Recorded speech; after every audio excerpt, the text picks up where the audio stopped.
Because you can't on an audition or on a meeting going, it's going to be whatever I say or not. But you gotta respect the guy that bought the rights and is the director. You can't say, okay, man bun guy, you're not a big deal. We're big deals here. You just follow us. Don't worry. I'll take care of this. I'll do my own edit on this. We're gonna probably do this. I need you to send me the dailies. Can you send me the dailies? You're an actor on the film. You don't get to go through the dailies. You don't get to have your own edit. You don't get to, that's chaos. Unless you're Mrs. Ryan Reynolds and you are the last cog in the wheel that got the last $5 million to give this a go. Otherwise, that film wouldn't go. So now... And your best friend is Taylor Swift, and you negotiate, that, I'm going to get Taylor to make a song on the thing.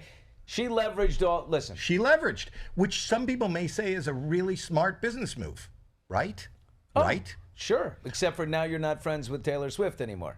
Well, because we're talking, let's go back to before there's any, so she's leveraged Taylor Swift, she's leveraged the fact of who she's married to, and she knows good storytelling.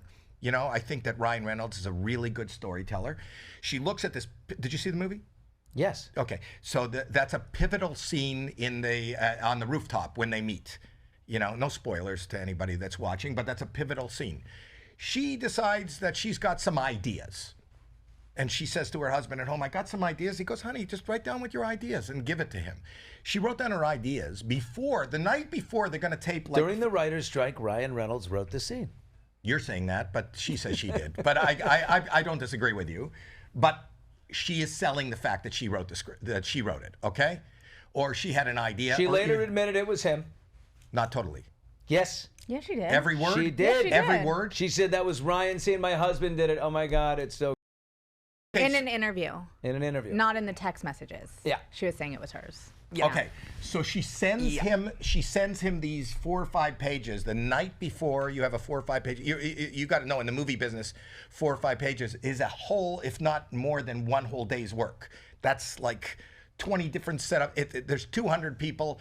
There's angles that they got to get. It's got to be lit. There's grips. It's 200 people. It's going to take a whole 12 hours, maybe even 2 days to do 4 pages.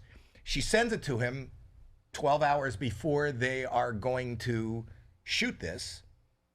I don't know because I didn't see the difference between the old pages and but it's different. He doesn't really answer warmly, or he says something to the fact, which we saw, well, we'll do a little bit of what you said, and, a lot of... Ultimately, and then in the end, it'll be my call, because I am what's called the director. And the writer. And the writer, he wrote it. This is my project, Blake. He didn't even say it that way. He said it very kindly from what I heard. He said, like, I love this. This is great. And we'll talk about maybe including some of your stuff. He was talked about gracious along the way. Yeah. But he she didn't accept that. She was very bowled over that it was anything less than, oh my God, you nailed it. Mine was garbage. This is exactly what we're going to do. Because it wasn't that, he found out that she was upset, which led to that 2 a.m. message, which he took full responsibility for. He goes, listen, it's on me. I probably didn't respect the fact that I'm lucky enough to have Blake on board. The groveling. This is what... Oh, this is a vomitous 7-minute voicemail. I'm so sorry I didn't listen more to you and those wonderful friends you have, and Taylor, and then of course your husband. They're so genius. I'm so grateful that you could bring this to me. Oh, but come on, Tony. Right, but I don't think Ryan has anything, as a guy who's been married for 45 years, if my wife is telling me about something that's going on at work and she wants my help and my input, I only say okay. I only say okay. Yeah.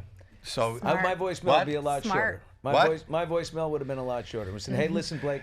By the way, hey, Blake, loved meeting Taylor Swift. That was wild. Never got to see her. She's totally cool. And your husband, what a beautiful apartment you have. God, you guys have made a lot of money. It's a very beautiful apartment. Listen, given your ideas on the thing, I'm definitely listening to everything. We'll see what we can do about it. But in the end, I'm the director and you're the actor, and I'll see you at work tomorrow at 9. Don't be late. Yeah, but that's pretend, because you know that I would have lost my courage. You don't think I would have had the courage to do it? No, I believe you would have done that, and I believe that Blake wouldn't have showed up the next day. That's true. I believe when you are... A lot of threats. I understand it because I have a lot of friends who make movies, and so do you, and do television shows. And when you have the weight of a $6 million to $10 million, $25 million production on your shoulder. Your company is producing it. You're directing it. The last thing you need is the studio to get a call from your star, who they finance, to say, I'm not fucking working with him anymore. And that's what would have happened. And I thought that he balanced that really well the whole time and got to the end of the movie.